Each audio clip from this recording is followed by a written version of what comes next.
नमस्कार, आप देख रहे हैं इंडिया टीवी। आपके साथ मैं हूं पंकज भार्गव। मोदी को हराने के लिए, मोदी को हटाने के लिए कांग्रेस ने अब एक नया शब्द कॉइन किया है और वो शब्द है 2024 में रिजीम चेंज होगा, सत्ता परिवर्तन होगा। क्या वाकई ऐसा ही होगा या फिर मोदी का ही कमबैक होगा? राहुल की पार्टी चाहती है कि मोदी ने 9 साल में जो कुछ भी किया है सब मिटा दो, सब हटा दो, सब खत्म कर दो। मोदी ने देश को नई संसद दी, विरोधी पुरानी संसद में बैठना चाहते हैं, नई संसद को दम घोंटने वाला बताते हैं। राहुल के करीबी जयराम रमेश कहते हैं कि मोदी ने नई संसद बनाकर संविधान को फिर से लिखे बिना ही खत्म कर दिया। कांग्रेस ने भव्य संसद को एक बार फिर मोदी महल, मोदी मल्टीप्लेक्स कहना शुरू कर दिया है। राहुल ने राजस्थान जाकर स्कूटी की सवारी कर मोदी पर महिला आरक्षण के बहाने हमला किया है।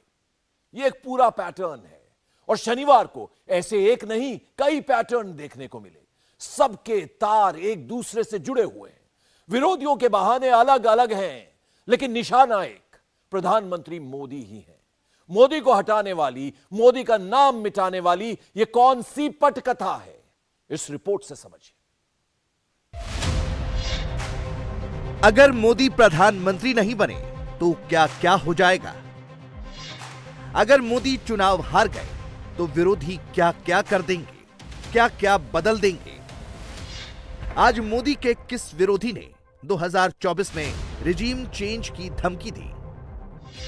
आज प्रधानमंत्री के किस सियासी दुश्मन ने 2024 में सत्ता परिवर्तन वाली चेतावनी दी? अगर 24 में मोदी नहीं आए तो क्या विरोधी नई संसद का बहिष्कार कर देंगे? अगर मोदी तीसरी बार जीत के नहीं आए तो क्या विरोधी नई संसद में ताला लगाकर पुरानी संसद में शिफ्ट कर जाएंगे?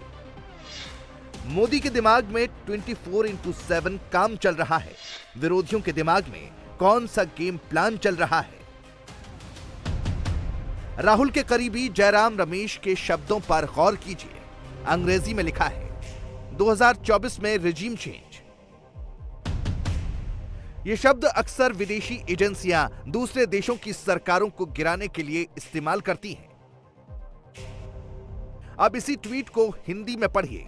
क्या लिखा है? लिखा है 2024 में सत्ता परिवर्तन। दोनों ही ट्वीट्स 4 घंटे के अंतराल में हुए हैं। तो क्या 2024 में मोदी को हटाने के लिए कांग्रेस ने विदेशी ताकतों से सांठगांठ कर ली है? और क्या इसीलिए प्रधानमंत्री मोदी पर नए सिरे से टारगेटेड अटैक शुरू हो गया है? डरो मत वाले कैप्शन के साथ कांग्रेस के इकोसिस्टम ने एक नया प्रपंच शुरू किया है। नफरत की दीवार वाला नया पोस्टर कांग्रेस की ट्विटर टाइमलाइन पर दिखा है। धमकी भरे अंदाज में कांग्रेस की तरफ से मोदी को इशारा दिया गया है, जब तक तोड़ेंगे नहीं तब तक छोड़ेंगे नहीं। मोदी को डर लग रहा है, मोदी का गला सूख रहा है। विरोधियों ने फिर से यही टेप बजाना शुरू कर दिया है। विदेश में बैठी देश विरोधी ताकतें हिंदुस्तान के प्रधानमंत्री के लिए जिन आपत्तिजनक शब्दों का प्रयोग करती हैं, वही शब्द कांग्रेस के सोशल मीडिया अकाउंट की शोभा बढ़ाता है, अलग अलग टाइमलाइन पर छप जाता है। सबूत आपके सामने है। राहुल राजस्थान पहुंच जाते हैं, स्कूटी पर सवार हो जाते हैं, खूब माहौल बनवाते हैं, फोटो खिंचवाते हैं, वीडियोग्राफी करवाते हैं। बीच सड़क पर स्कूटी दिखती है जिस पर राहुल बैठे होते हैं, मगर राहुल के आगे पीछे दाएं बाएं सिर्फ और सिर्फ कैमरामैन की फौज ही दिखती है। 1 2 3 4 5 6 7 8 9 10 ये राहुल का कैमरे वाला स्टंट होता है। याद रहे, ये राहुल की पार्टी का वही इकोसिस्टम है जो हर रोज मोदी की फोटो को काट छांट करके सोशल मीडिया पर परोसता रहता है। कांग्रेस मोदी को कैमरा जीवी कहती है, मगर राहुल का ये वीडियो बता रहा है कौन कैमरा जीवी या कैमरा प्रेमी है। राहुल राजस्थान में मोहब्बत की दुकान खोलने जाते हैं, लेकिन उनके दबंग समर्थक असला बारूद लेकर सड़कों पर निकलते हैं। और जब राहुल बोलना शुरू करते हैं तो मोदी को डर लगता है वाला टेप ऑन कर देते हैं। मोदी भारत और इंडिया में झगड़ा कराना चाहते हैं, ये नैरेटिव चलाना शुरू कर देते हैं। पैनिक होता है, डर लगता है, क्योंकि डर लगता है, डर लगता है कांग्रेस पार्टी के बब्बर शेरों, कोई भी बीजेपी का कार्यकर्ता आपके सामने आए, उसके सामने अदानी नाम ले लो, भग जाएगा। अगर इन्होंने कोशिश की भैया इंडिया और भारत के बीच में लड़ाई कराओ। शनिवार को मोदी पर हुए लगातार हमलों का सीक्वेंस ऑफ इवेंट गौर करने वाला है। सुबह सुबह जयराम रमेश ने रेजिम चेंज यानी सत्ता परिवर्तन की धमकी दी। नई संसद को मोदी मल्टीप्लेक्स, मोदी मैरियट कहकर ताना मारा। जयराम रमेश ने यह तक कहा कि मोदी ने संविधान को फिर से लिखे बिना ही खत्म कर दिया। नए संसद भवन को दर्दनाक और पीड़ादायक बता डाला। और दोपहर बाद जब राहुल कैमरे पर आए तो सबसे पहले संसद के स्पेशल सेशन पर झूठ फैलाया, मनोहर कहानियां सुनाई, फिर महिला आरक्षण बिल पर ओबीसी वाला एक और कार्ड खेला, जातिगत जनगणना वाला शिगुफा छोड़ा। इतना ही नहीं, राहुल की संसद सदस्यता किस वजह से गई उन्होंने ये नहीं बताया, उल्टे मोदी पर आरोप लगाया और ये झूठ तक कह डाला कि नई संसद के कैमरे का फोकस उनके ऊपर नहीं कहीं और ही था। इसके बाद शाम होते होते कांग्रेस पार्टी की प्रेस कॉन्फ्रेंस शुरू हो गई और उसमें भी नारी शक्ति वंदन अधिनियम पर झूठ का अंबार खड़ा कर दिया गया। ये तक कहा गया कि मोदी सरकार इस बिल को 2039 तक लटकाना और भटकाना चाहती है। सिलसिलेवार तरीके से प्रधानमंत्री पर कांग्रेस का अटैक होता रहा, विपक्ष की ओछी राजनीति चलती रही और राहुल नॉनस्टॉप मोदी को बुरा भला कहते गए। बीच बीच में फंबल भी मारा, गहलोत जी, खरगे जी, मैजी वाला टंग ट्विस्टर भी डाला और खुद को ही ट्रोल करवा डाला। ये गहलोत जी ने, खारगे जी ने, मैंने जी मैंने, मैंने जी मैंने, मैंने जी मैंने, मैंने जी मैंने, ये हमने नहीं किया है। कांग्रेस राहुल को जननायक तो कहती है, मगर स्पीच के दौरान कांग्रेस के जननायक जब कोई गलती करते हैं तो बीजेपी वाले टांग खींचने लगते हैं। वैसे लगता है कांग्रेस पार्टी शनिवार सुबह से ही तय करके आई थी कि आज अपनी टांग खिंचवा कर ही दम लेंगे।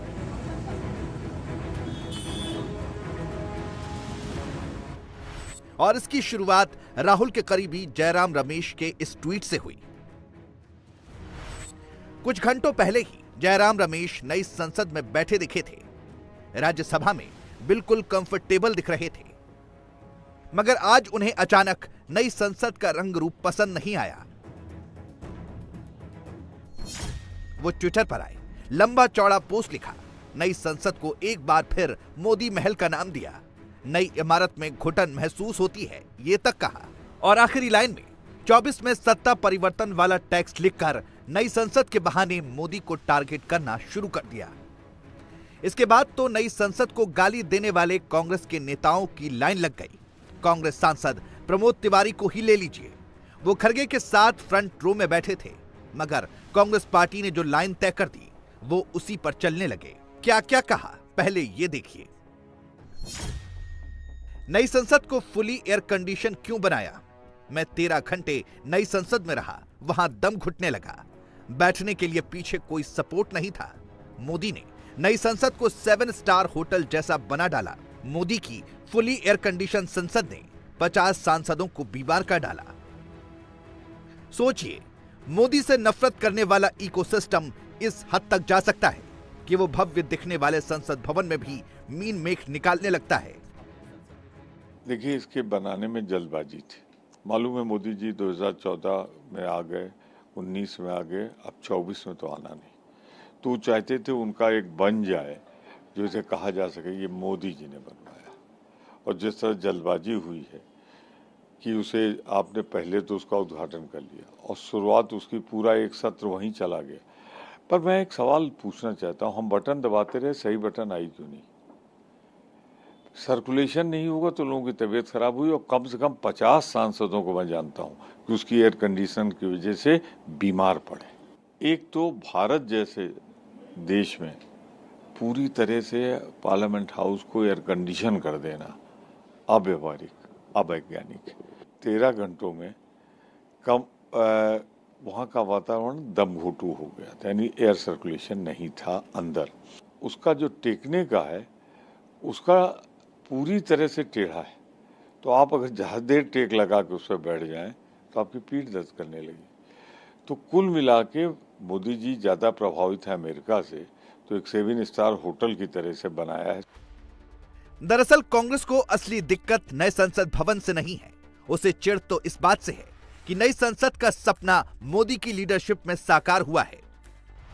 जयराम रमेश के ट्वीट के बाद बीजेपी अध्यक्ष ने बहुत तीखा हमला किया और कहा है कि कांग्रेस का माइंड सेट ही एंटी पार्लियामेंट है, आज से नहीं 1975 से ही है। दूसरा हमला केंद्रीय मंत्री पीयूष गोयल की तरफ से हुआ। उन्होंने परिवारवादी पार्टी की सोच पर हमला किया और कहा कि कांग्रेस बदलाव देखना ही नहीं चाहती।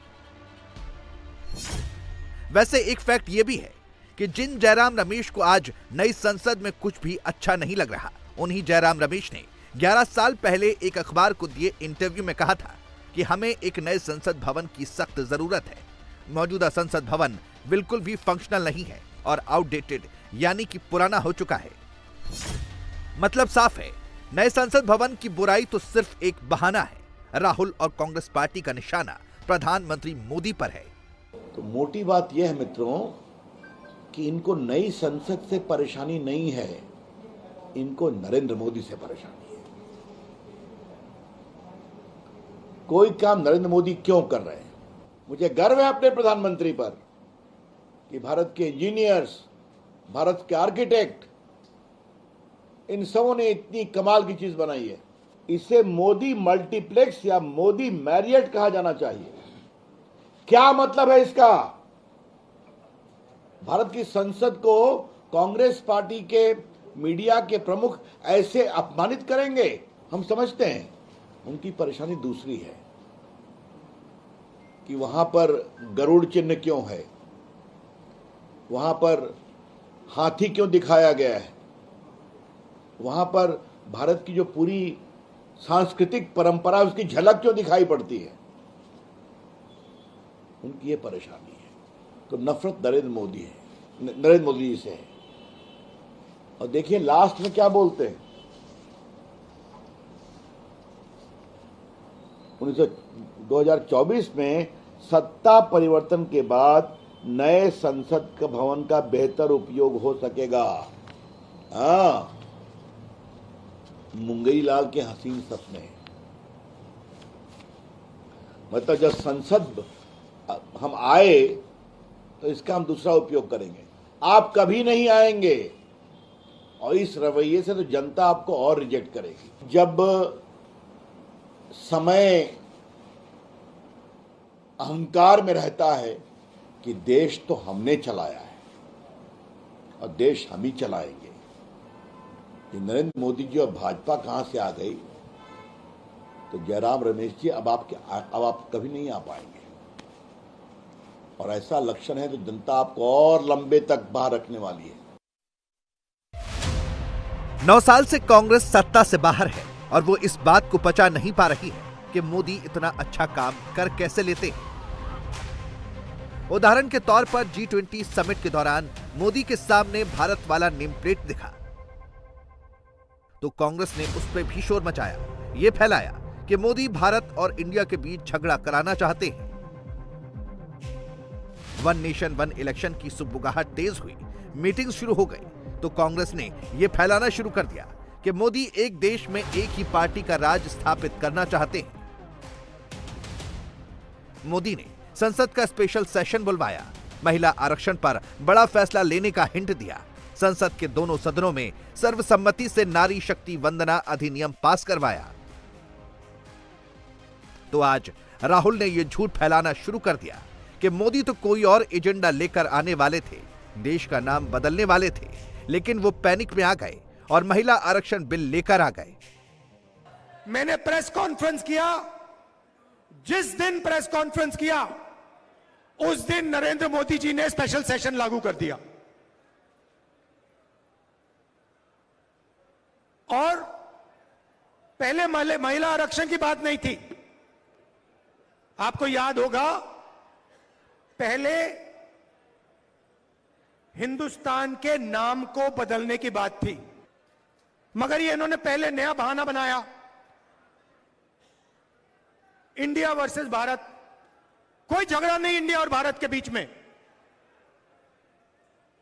मगर इन्होंने कोशिश की भैया इंडिया और भारत के बीच में लड़ाई कराओ। थोड़े दिनों में उनको पता लग गया कि जनता इसको एक्सेप्ट नहीं करेगी। जनता ये बात को सुनने के लिए तैयार ही नहीं है। प्रॉब्लम हो गई। अब स्पेशल सेशन में क्या करें? स्पेशल सेशन तो अनाउंस कर दिया, अब क्या करें? चलो महिला आरक्षण की बात करते हैं। राजस्थान में राहुल का इतना कहना था कि राहुल की ट्विटर आर्मी माहौल बनाने लगी कि मोदी ने ओबीसी को धोखा दिया। कांग्रेस ने यह भी झूठ फैलाया कि 29 में नहीं 39 तक लागू होगा महिला आरक्षण। कैमरे पर राहुल ने भी यही बात कही, बिना फैक्ट चेक किए ओबीसी वाली वही स्क्रिप्ट पढ़ी जो वो पिछले 3 दिन से रटे जा रहे हैं। संसद टीवी ने कैमरा मेरी तरफ नहीं किया, यही झूठी कहानी परोसे जा रही है। बीजेपी के लोग कहते हैं कि महिला आरक्षण करने से पहले नए सेंसस की जरूरत है और नए डिलिमिटेशन की जरूरत है। यह सच नहीं है भाई और बहनों। महिला आरक्षण को लागू करने के लिए विधानसभा और लोकसभा की 33% सीटें महिलाओं को आज दी जा सकती हैं, मगर इन्होंने बहाना बनाया है। ये चाहते हैं कि महिला आरक्षण 10 साल में लागू हो। हम चाहते हैं कि महिला आरक्षण आज लागू हो।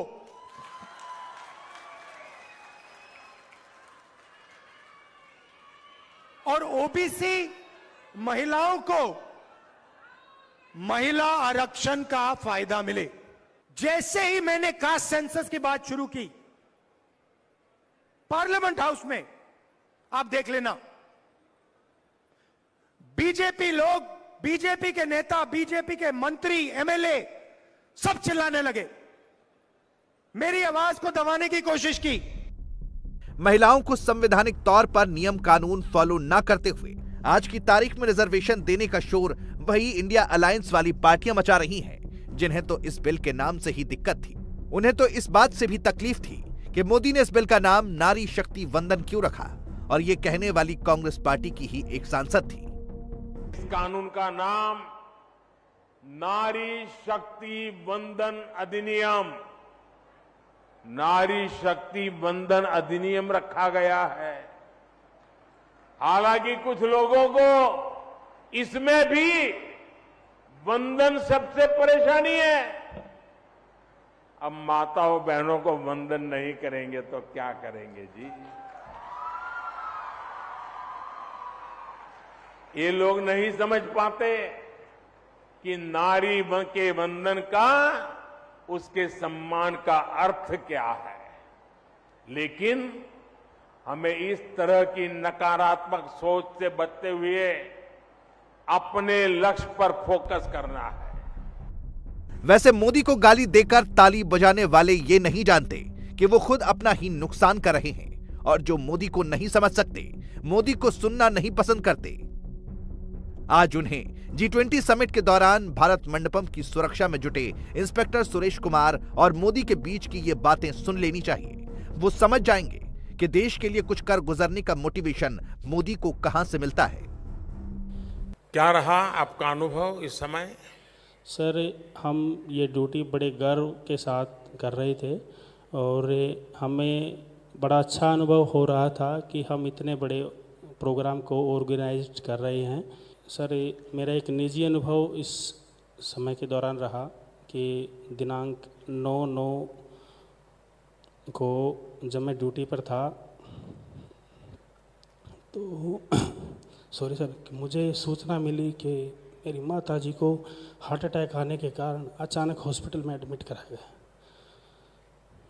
सर उस समय मैंने अपनी ड्यूटी को जारी रखा।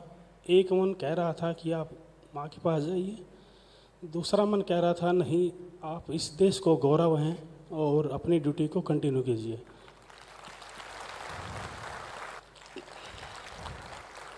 सूरज जी, मैं समझता हूँ कि बहुत ही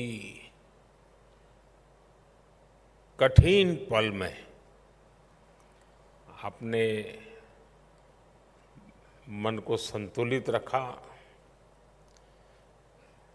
ये बड़े ही हिला देने वाले पल होते हैं,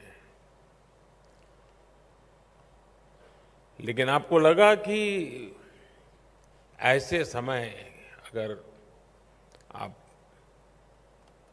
क्योंकि 9 तारीख यानी वो पहला दिन और बड़ा महत्वपूर्ण काम था, अचानक किसी दूसरे को ड्यूटी भी संभव नहीं थी और आपने इतनी सारी बातों को संभाल लिया। तो सुरेश जी, मैं आपको बहुत धन्यवाद देता हूं कि आपने देश की जरूरत को प्राथमिकता दी,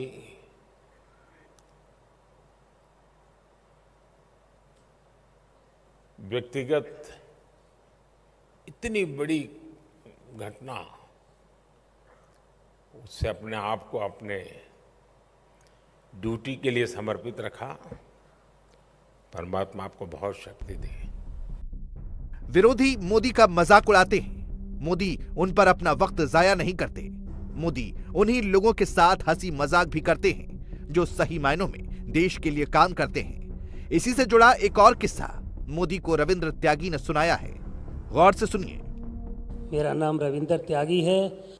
जब मैंने घर पे ये बताया कि भाई G20 का आयोजन है, ऐसे तो सबको मालूम था, पर जब मैंने अपनी श्रीमती जी से बोला कि भाई 8, 9, 10 मैं अर्ली मॉर्निंग जाऊंगा और लेट नाइट घर पे आऊंगा, तो उन्होंने कहा भाई ये तो बड़े फ़ख्र की बात है त्यागी जी, अगर आप घर भी ना आओ, 3 दिन वहीं रहो तो कौन सी दिक्कत है आपको। भाई हम तो बड़ा प्राउड फील कर रहे हैं कि आप G20 के आयोजन का हिस्सा हो, तो 3 दिन वहीं रहो, ये देश का सवाल है।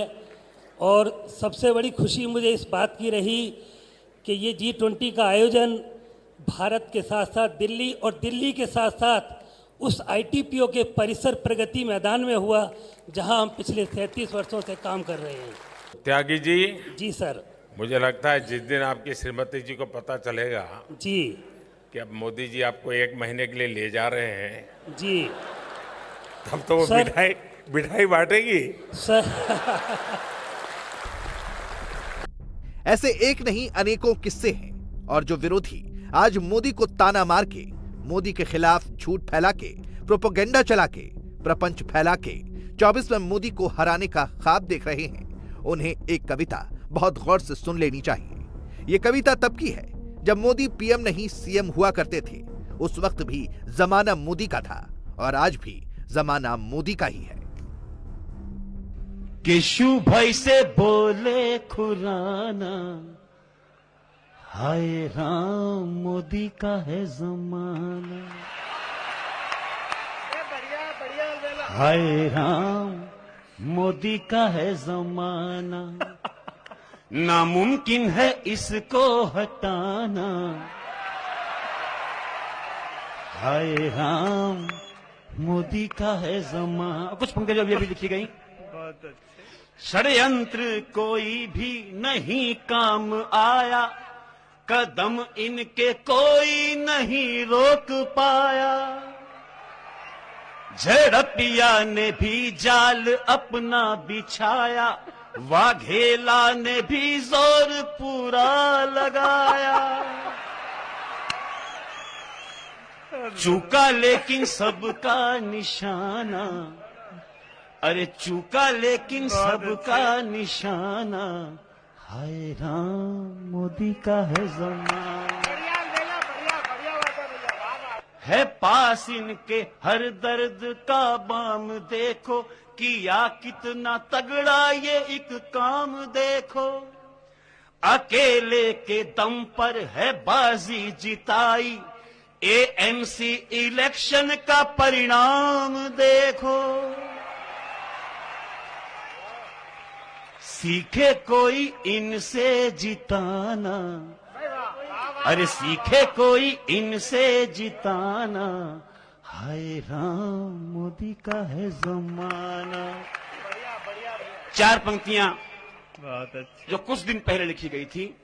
हम सरस्वती के साधक, और आपने सरस्वती नदी में जिन धारा बहलाई, पुनर्जीवित किया सरस्वती को, तब कुछ किया जो भी वादा वो करके दिखाया, लोग कच्छ और भुज में भी पानी पहुंचाया। किया जो भी वादा वो करके दिखाया है, कच्छ और भुज में भी पानी पहुंचाया। शहर सिद्धपुर में एक तीर्थ बनाया, सरस्वती नर्मदा का संगम कराया।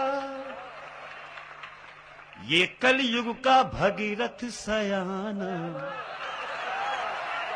अरे ये कलयुग का भगीरथ सयाना, हाय राम मोदी का है जमाना। इंडिया टीवी हर वक्त हर जगह डाउनलोड करने के लिए सर्च करें India TV news Google play store या ऐप स्टोर पर।